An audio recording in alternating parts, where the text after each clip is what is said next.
Hello students, I hope you all are well. So let's start. In the earlier classes we have already started this chapter, theory of demand.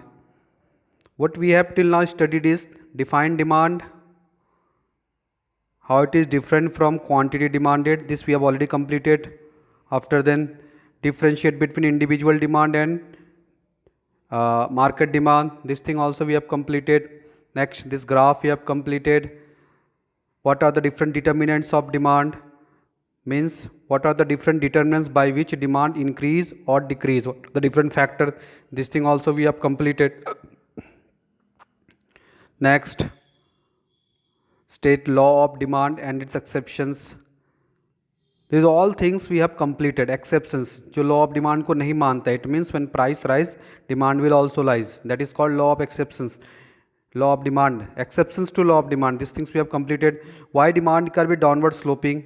We all know there is inverse relationship between price and quantity, that's why. But why there is inverse relation? Why the price rise then demand decrease? This we have completed now. So these things we have completed. Today we will start with our new topic, that is distinguish between extension or contraction of demand.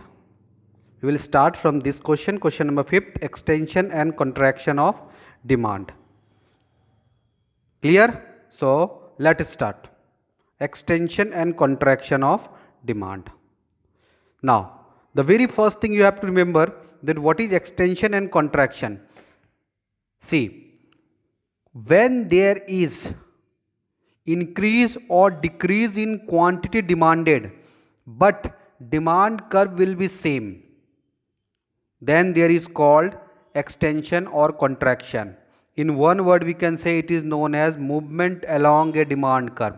Means demand curve will not move, but we will move on the demand curve. मतलब demand curve में कोई movement नहीं होगा, demand curve will be same, but इसमें हम इस point से या तो नीचे आएंगे, that is called increase in quantity demanded, या फिर नीचे से हम ऊपर जाएंगे. This is known as movement of demand curve. What is it known? It is known as movement of demand curve. अगर नीचे आ रहा है, if we are moving downward on a demand curve, then it is called extension, and if we move upward then is called contraction. Now how this thing possible, we will do it one by one. So I hope till here you have understood what is extension. Extension means, suppose this is demand curve, you can see these two are demand curve. When there is movement downward side, means अगर इस point से हम नीचे के किसी point पे जा रहे हैं तो इसे कहते हैं एक्सपेंशन और एक्सटेंशन इन डिमांड. और सेम अगर हम नीचे के पॉइंट से, मींस पॉइंट ए से हम पॉइंट बी की तरफ ऊपर जा रहे हैं, then it is called contraction. Why? अगर आप ध्यान से इस दोनों ग्राफ को देखोगे तो जब ए पॉइंट से, you can C A point से जब बी पॉइंट पर हम आ रहे हैं,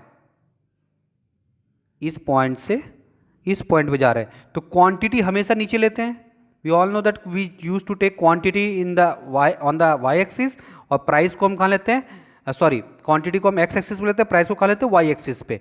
तो अगर हम नीचे आ रहे हैं, इस पॉइंट से इस पॉइंट पे आ रहे हैं, देखो क्वांटिटी में क्या चेंज हो रहा है, ध्यान से देखो क्वांटिटी क्या हो रहा है, इंक्रीज हो रहा है. 100 से कहाँ पहुंच गया क्वांटिटी, 200 पर. क्लियर?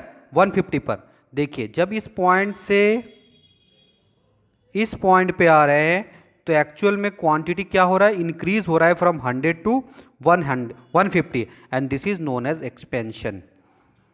और ये क्यों हो रहा है, अगर ध्यान से देखो इस ग्राफ में तो आपको पता चलेगा ये क्यों हो रहा है. क्यों हम 100 से 150 ज़्यादा खरीद रहे हैं, क्यों ये होता है, जब प्राइस फॉल होता है. देखो जब 20 रुपए था तो हम कितना खरीद रहे थे, we are purchasing 100. Since there is fall in the price, that is 15 रुपए हुआ तो मैं ज़्यादा खरीद रहा हूँ. मतलब अब क्वांटिटी पहले 100 खरीद पा रहा था, now my quantity has been increased. कितना हो गया, 150.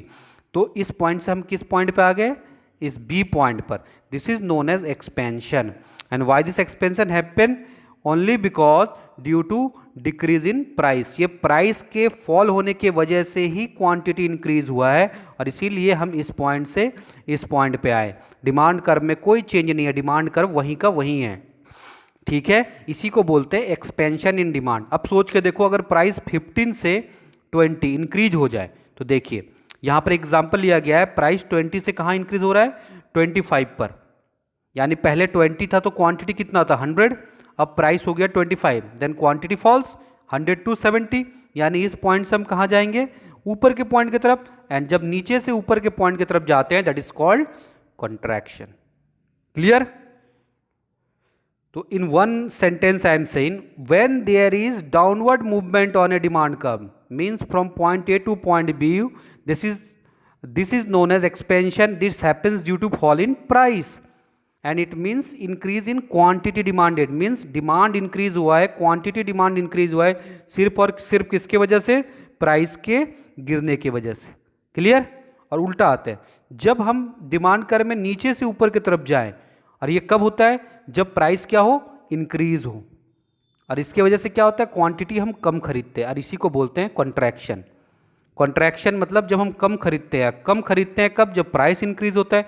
अब प्राइस इंक्रीज होने से हम कहाँ जाते हैं, पॉइंट ए से पॉइंट बी ऊपर की तरफ जाते हैं, this is known as contraction, and same thing is written over here, whatever I have explain to you same thing is written, you can C.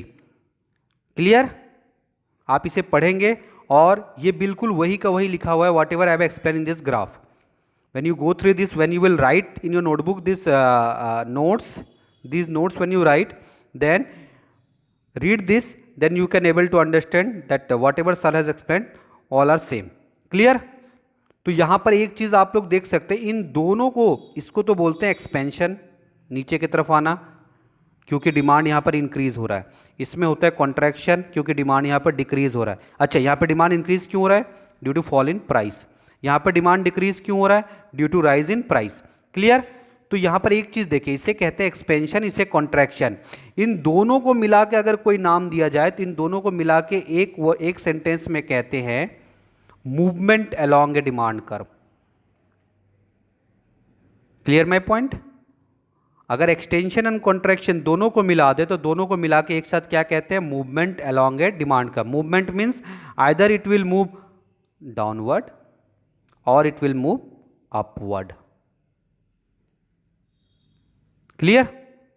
Okay, now next thing, ये किसकी वजह से हुआ है बताओ, easily you can say why this things happen, why this move downward and why this move, due to only due to price. ये किसकी वजह से हो रहा है, सिर्फ और सिर्फ प्राइस की वजह से।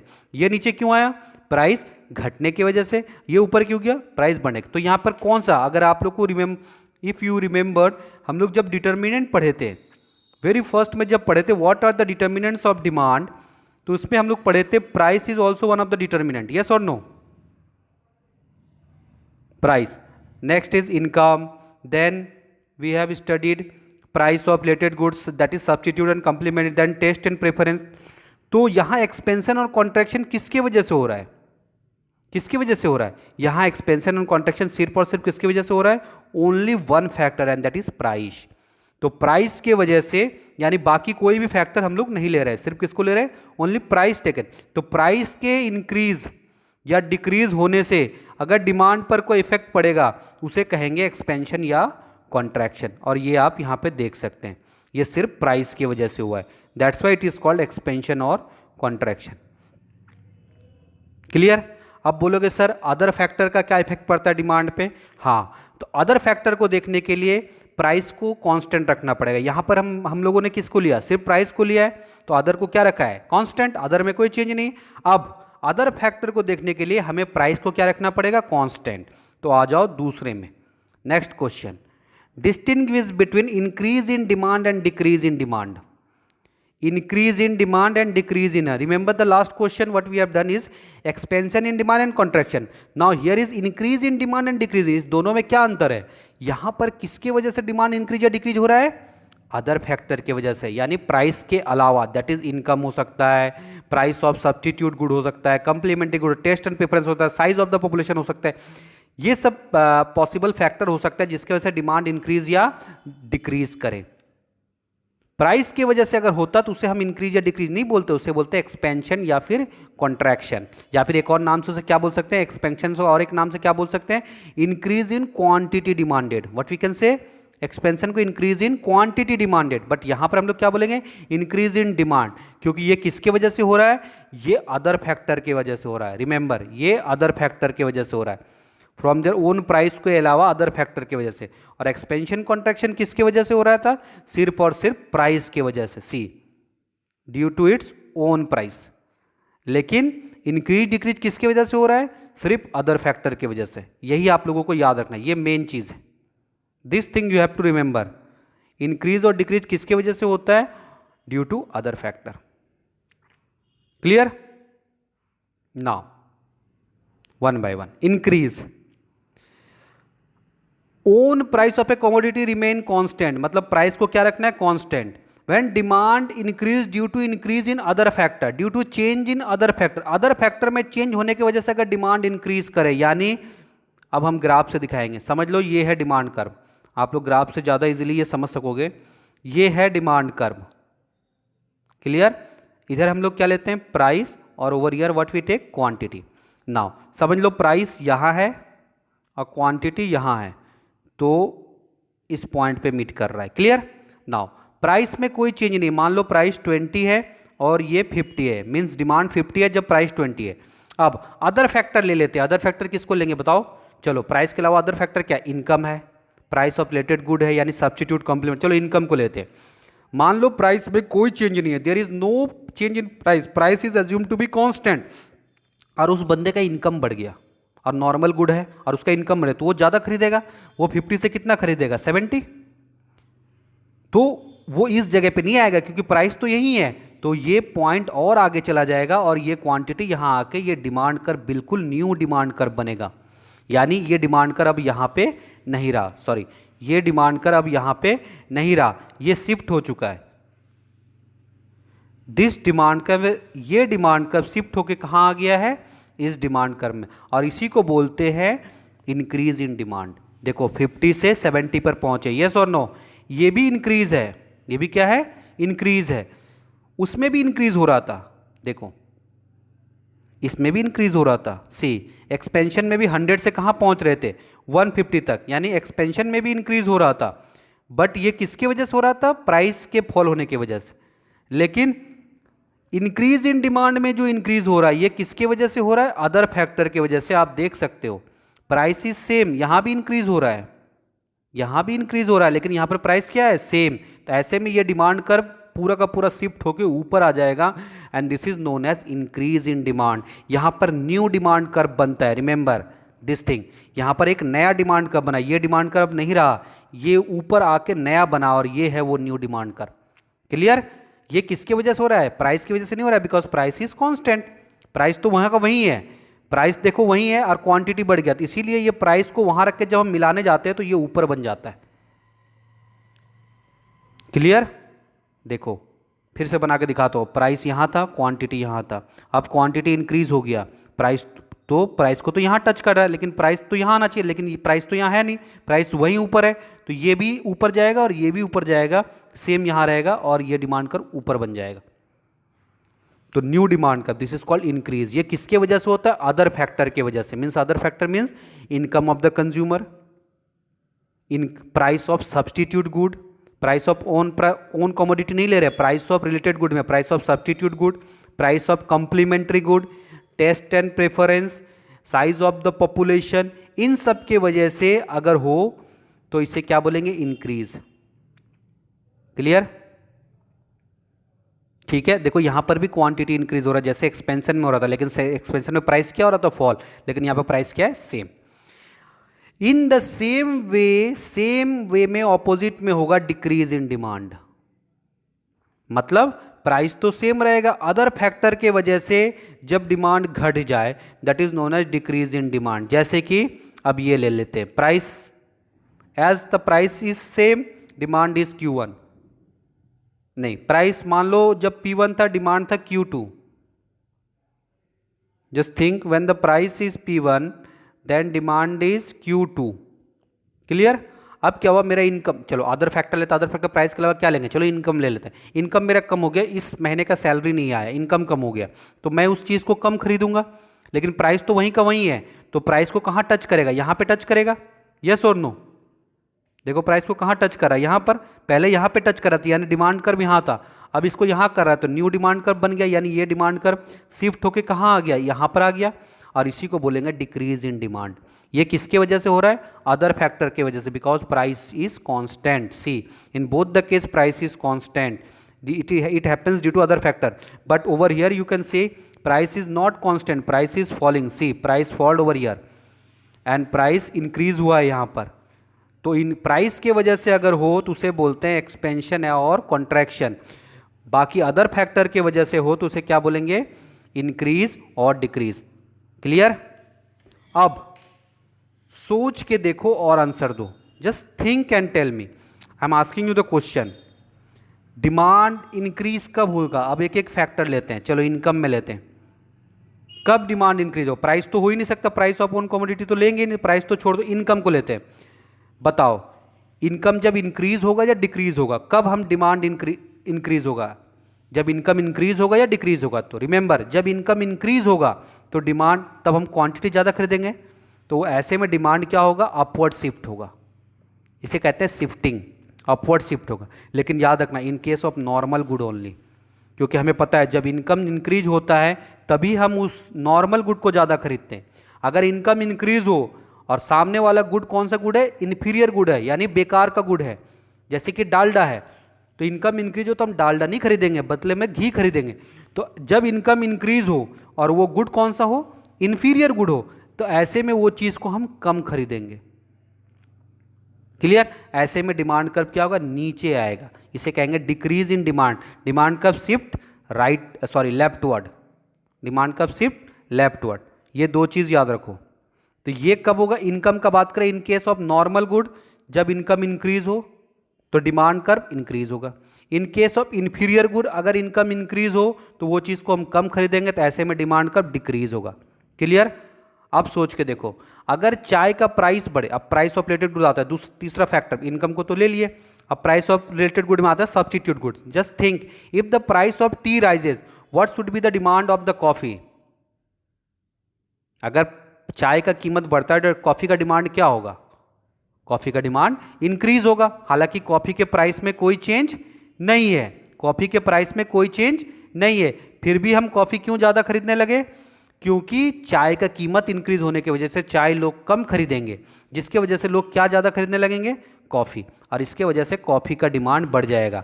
तो इससे क्या पता चला, in case of substitute good if the price of one good increase then the demand of substitute good will increase.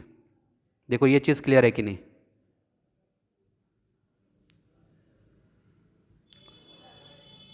If the price of one good increase, then demand of its substitute good also increase। सोच के देखो, अगर चाय का वहाँ कीमत बढ़ाता तो यहाँ कॉफ़ी का डिमांड अपने आप, उसका demand curve new demand curve बन जाएगा और ऊपर शिफ्ट होगा। क्यों?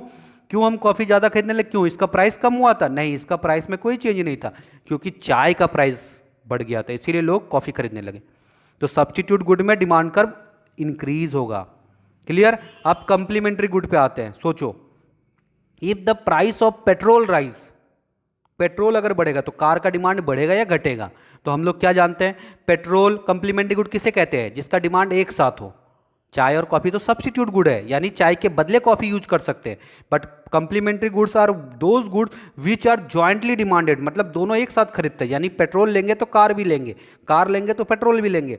तो सोच के देखो, अगर पेट्रोल का कीमत बढ़ेगा तो कार क्या हम ज़्यादा खरीदेंगे या कम खरीदेंगे? If the price of petrol rise, then the demand of car will fall। Clear? क्या कार का कीमत बढ़ा था? नहीं, कार के प्राइस में कुछ नहीं हुआ था। There is no change in the price of car, still हम कार को कम खरीद रहे, still we are purchasing less car. क्यों? क्यों कार का डिमांड घटा? क्योंकि पेट्रोल का कीमत बढ़ गया था। ठीक है, तो किसके वजह से हो रहा है? कंप्लीमेंट्री गुड में डिमांड कर्व नीचे शिफ्ट होगा। ठीक है, अगर प्राइस उसका इंक्रीज होता है, और सब्स्टिट्यूट गुड में अगर प्राइस इंक्रीज होता है सब्स्टिट्यूट गुड में यानी चाय का, तो ऐसे में डिमांड कर्व ऊपर शिफ्ट होगा। क्लियर? तो एक चीज पता चला मेरे को कि अगर टी, चाय का कीमत बढ़ा रहे हैं तो कॉफी का डिमांड भी बढ़ रहा है, यानी यहां पर सब्स्टिट्यूट गुड में कैसा रिलेशन है? Direct relation. लेकिन अगर पेट्रोल का प्राइस अगर इंक्रीज हो रहा है तो कार का डिमांड क्या हो रहा है, फॉल हो रहा है। तो यहाँ पर कंप्लीमेंट्री गुड में कैसा रिलेशन है, इनवर्स रिलेशन है। You have to remember. अब मेरे को एक क्वेश्चन का जवाब दो। इफ आई से द टेस्ट इज फेवरेबल, यानी कंज्यूमर को वो टेस्ट पसंद आया, हालांकि प्राइस में कोई चेंज नहीं है, तो डिमांड क्या होगा, एक्सपेंड डिमांड ये वाला होगा। टेस्ट फेवरेबल तो ज़्यादा खरीदेगा, क्या ये वाला ज़्यादा खरीदेगा या ये वाला ज़्यादा खरीदेगा। यहाँ भी एक्सपेंशन कौन सा कर रहा है, तो वहाँ तो ये वाला तो प्राइस घटने की वजह से हो रहा है, तो ये तो हो नहीं सकता, ठीक है, क्योंकि ये तो प्राइस फॉल होने की वजह से। लेकिन हम प्राइस का कोई बात नहीं कर रहे, हम बात कर रहे हैं टेस्ट का, अदर फैक्टर का। अदर फैक्टर में टेस्ट में हम प्राइस को क्या रखेंगे, सेम रखेंगे। In that case we will take this graph, wait, we will take this graph, यानी price will be same, price will be same और टेस्ट फेवरेबल है, इसीलिए हम वो चीज़ को ज़्यादा खरीदने लगे। तो जब टेस्ट फेवरेबल होगा तो न्यू डिमांड कर्व बनेगा और demand curve will shift rightward, upward चला गया डिमांड कर्व, तो नया डिमांड कर्व बन गया। यानी ये उठ के कहाँ चला गया, यहाँ। ऐसे में बोलेंगे इंक्रीज इन डिमांड, एक्सपेंशन नहीं बोलेंगे, क्योंकि एक्सपेंशन प्राइस की वजह से होता है। सेम उल्टा अगर आ जाओ कि अगर टेस्ट अनफेवरेबल है, टेस्ट पसंद नहीं आया, ऐसे में वो चीज़ कम खरीदेंगे, तो डिमांड कर्व यहाँ से कहाँ शिफ्ट करेगा, पीछे, तो डिमांड कर्व डिक्रीज होगा। क्लियर। अब सोच के देखो, अगर size of the population, population increase हो तो क्या होगा, डिमांड कर्व इंक्रीज होगा या डिक्रीज होगा। सिंपली ये पॉपुलेशन का डिमांड कर्व इंक्रीज, हालांकि प्राइस सेम है, प्राइस की वजह से नहीं हो रहा है। प्राइस की वजह से होता तो हम कौन सा लेते, रिमेंबर, प्राइस की वजह से हम हमेशा कौन सा लेंगे, वी विल टेक एक्सपेंशन और कॉन्ट्रैक्शन, बिकॉज एक्सपेंशन कॉन्ट्रैक्शन किस पे डिपेंड करता है, प्राइस पर। आई टोल्ड यू, ये एक्सपेंशन और कॉन्ट्रैक्शन सिर्फ और सिर्फ किसकी वजह से होता है, प्राइस की वजह से। बट ये प्राइस की वजह से नहीं होता, ये अदर फैक्टर की वजह से होता है। नाउ माय क्वेश्चन इज कि 31 दिसंबर मीन्स ईयर के एंड डे, लास्ट डे के दिन सभी शॉपिंग मॉल में 30% डिस्काउंट चल रहा है, जिसकी वजह से मॉल में भीड़ लग गया। तो यहां पर डिमांड इंक्रीज हुआ, मेरे को दिख रहा है कि डिमांड बढ़ा है, क्योंकि भीड़ लगे हुए लोग ज्यादा खरीद रहे, डिमांड बढ़ गया। लेकिन यहां पर कौन सा डिमांड इंक्रीज है, ये वाला, ये वाला, यहां भी देखो 100 से 150, या ये वाला, कौन सा, सोच के बताओ। यहां पे भी देखो Q से Q1 हो रहा है, कौन सा डिमांड इंक्रीज हुआ है। तो हमने सवाल क्या बोला था कि 30% डिस्काउंट दे रहा है, यानी यहां पर प्राइस फॉल हुआ है। तो यानी यहां पर कौन सा डिमांड इंक्रीज हुआ है, ये वाला, बिकॉज यहां पर प्राइस फॉल हुआ है। 30% डिस्काउंट की वजह से लोग ज़्यादा खरीद रहे हैं, इसीलिए भीड़ में आ गए। तो यहां पे प्राइस फॉल होने की वजह से एक्सपेंशन हुआ है, एक्सपेंशन हुआ है, ना कि इंक्रीज। क्लियर। अब कॉम्पोजिशन ऑफ पॉपुलेशन के एग्जाम्पल ले लेते हैं। अब मान लो शामली में या कोई सिटी में नया फैक्ट्री बना, जिसकी वजह से लोग ज़्यादा आने लगे, तो यहाँ पर घरों का रेंट का डिमांड बढ़ गया।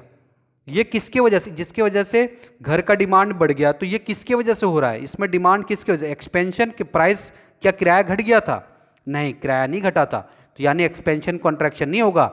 ये किसकी वजह से हो रहा है, साइज ऑफ द पॉपुलेशन बढ़ने की वजह से, यानी वहाँ पर फैक्ट्री बनने की वजह से आबादी ज़्यादा हो गया, तो वो ये वाला बनेगा। सोच के देखो, अगर शामली में ज़्यादा बुढ़े लोग आ गए, बुढ़े लोग यहाँ पर ज़्यादा रहने लगे किसी सिटी में, तो वहाँ पर कॉम्पोजिशन में क्या देख रहे हैं, वहाँ पर क्या, किस चीज़ का डिमांड इंक्रीज हो जाएगा, वहाँ पर चश्मे का, छाते का डिमांड इंक्रीज हो जाएगा। क्यों प्राइस घटा था चश्मे और छाते का, नहीं, क्योंकि वहाँ कॉम्पोजिशन में old peoples are more living in that city. Clear. तो प्राइस की वजह से जो होगा, याद रखना, प्राइस की वजह से हमेशा एक्सपेंशन कॉन्ट्रैक्शन होगा, और अदर देन प्राइस, यानी income, price of related good की वजह से जो होगा वो क्या होगा, इंक्रीज और डिक्रीज इन डिमांड। याद रखना, इसे इंक्रीज और डिक्रीज इन डिमांड कहते हैं, और इसे क्या कहते हैं, एक्सपेंशन और कॉन्ट्रैक्शन इन डिमांड। इसे हम लोग एक नाम से कह सकते हैं, एक्सपेंशन के जगह एक और नाम हम लोग कह सकते हैं कि इंक्रीज इन क्वांटिटी डिमांडेड और डिक्रीज इन क्वांटिटी डिमांडेड, और दोनों को मिला के क्या बोलते हैं, movement along a demand curve. और इसे दोनों मिला के क्या कहते हैं, इसे दोनों मिला के क्या कहते हैं, इसे कहते हैं shifting of the demand curve, because यहां पर डिमांड कर्व पूरा का पूरा शिफ्ट हो रहा है, न्यू डिमांड कर्व बन रहा है। Clear. Now in the next class we will solve the value based question from this topic कि एक क्वेश्चन दिया रहेगा कि एक महिला फैक्ट्री में जॉब करने लगी, कंपनी में जॉब करने लगी, तो वॉशिंग मशीन का डिमांड बढ़ेगा, उससे इंक्रीज होगा, एक्सपेंड होगा, वो सब क्वेश्चन हम लोग नेक्स्ट टॉपिक में सॉल्व करेंगे. I hope you all have understood. Try to note down everything in your notebook. Thank you.